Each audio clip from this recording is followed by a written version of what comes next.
நான் எங்க தெரியுமா அம்மாவை பாராட்டுறேன், பாஞ்சாலியை கொண்டாடுறேன். கடைசியா திருதராஷ்டிரன் பாஞ்சாலி கிட்ட ஒரு விஷயத்த சொல்றான். பாஞ்சாலி, எவ்வளவோ கஷ்டம் நடந்துருச்சு பாப்பா, நீ இந்த வீட்டினுடைய குலப்பெண், உனக்கு எதிராக எவ்வளவோ நடந்துருச்சு, எங்களை மன்னிச்சிரு. உனக்கு நான் 2 வரத்தை கேட்கிறேன், இந்த சபையில இருந்து போறதுக்குள்ள அந்த 2 வரத்தை நான் உனக்கு கொடுக்குறேன், கேட்டுக்க. அந்த அம்மா வச்சுட்டு எழுந்திருச்சாங்க. கிருஷ்ணெல்லாம் வந்துட்டான், ட்ரெஸ் எல்லாம் கொடுத்தாச்சு, எல்லாம் முடியுது.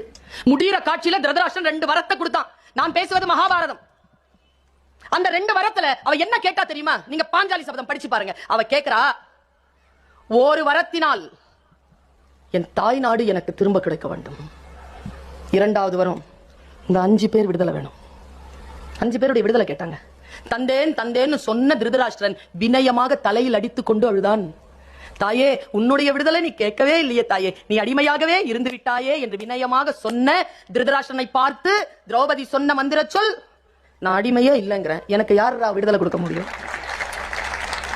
நானே ஏத்துக்கலையே, எனக்கு என்ன நீ விடுதலை தர? இந்த 5 பேர் தான் தோத்தவனுங்க. நான் உன்னிடத்தில் தோற்கவில்லை. என் கணவன் கூட என்னை வைத்து ஆடுவதற்கான தகுதி சட்டப்படி அவனுக்கு இல்லை. நான் சுதந்திரமானவள் என்று சொன்னதனால் தான் பாஞ்சாலி அம்மனாக, திரௌபதி அம்மனாக இன்றைக்கும் வழிபடப்பட்டுக் கொண்டிருக்கிறாள்.